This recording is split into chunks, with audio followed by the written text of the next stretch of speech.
I want to thank you for tuning in to watch this video on the framework of disaster preparedness.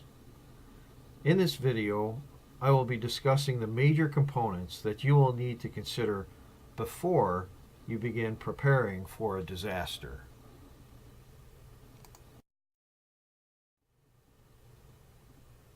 The first thing you'll need to consider is, what are you preparing for?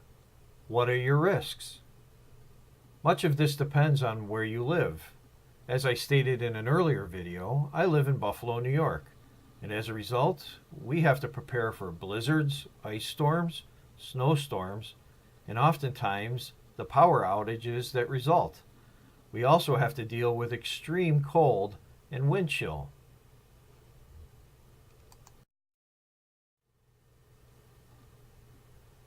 As I stated earlier, often the risk you will prepare for is determined by where you live.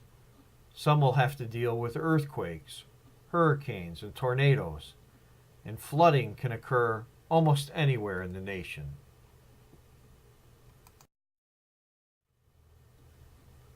Unlike natural disasters, these type can strike anywhere you live. Things such as terrorism, civil unrest, war, and industrial accidents can happen anywhere in the country and can affect all of us. Ultimately, what are we all preparing for? It's to survive whatever the event is, but not only to survive, but to help others, the people that we care about in our lives, our family, our friends, and our loved ones. These are our true motivation for preparing for disaster.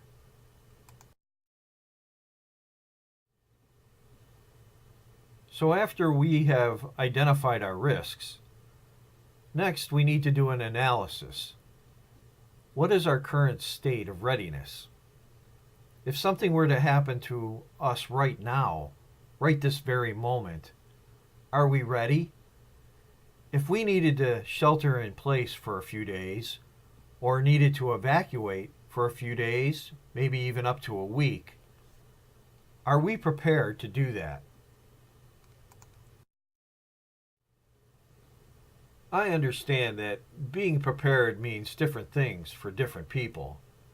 Some are just looking for a basic level of preparedness, something that'll get them by for a few days, while others want to be prepared for many more contingencies and to be able to survive and sustain their life for an extended period of time. Regardless of your approach to disaster preparedness, there are some things that we can all agree on. These are the things that you just absolutely have to have. You cannot do without in a disaster. This brings me to the rule of 3. You can live about 3 minutes without air. Likewise, you can live about 3 days without water.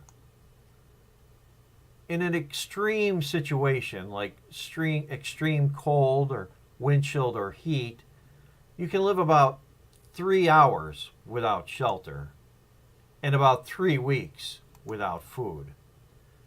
But by adding additional items to your emergency preparedness kit, you can increase the likelihood of your survival and actually provide an additional level of comfort as well.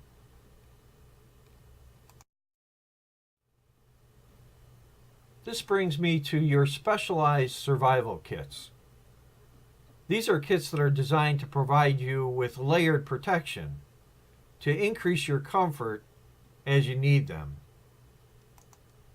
These would include kits such as your EDC, or everyday carry, your shelter in place kit.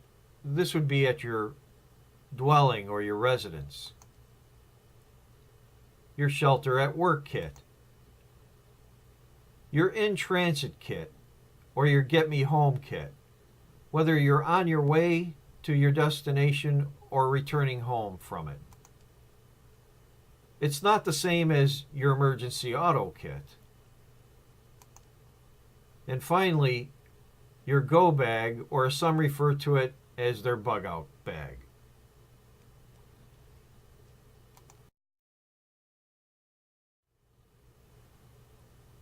Another important item in our framework for disaster preparedness is your communication plan.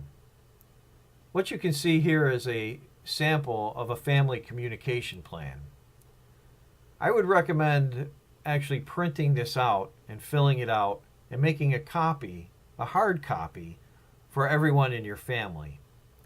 This way, if you're stranded for an extended period of time and your device loses power, you can still have this in your pocket or in your bag and have access to it to find the numbers for the people that you need to communicate with. This particular communication plan I found on ready.gov. It's a nice example. Go there yourself, print it out, and fill it out for your family. Another important piece of our framework for a disaster preparedness plan is training and an action plan.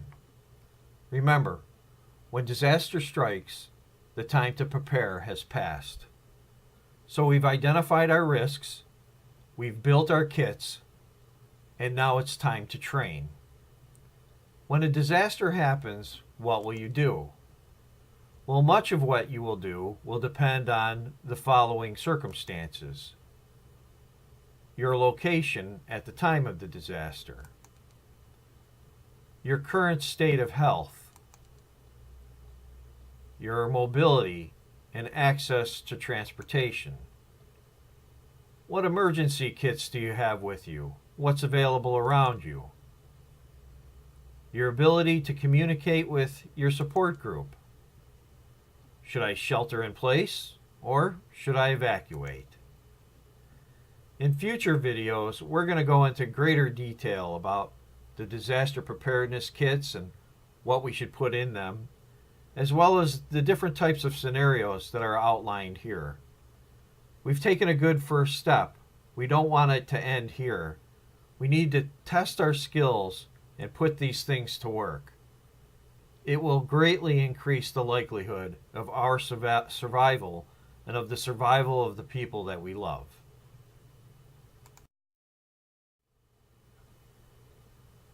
So that's all for now. Thanks for taking the time to watch the video. Remember to give it a thumbs up and subscribe for more videos. Take care.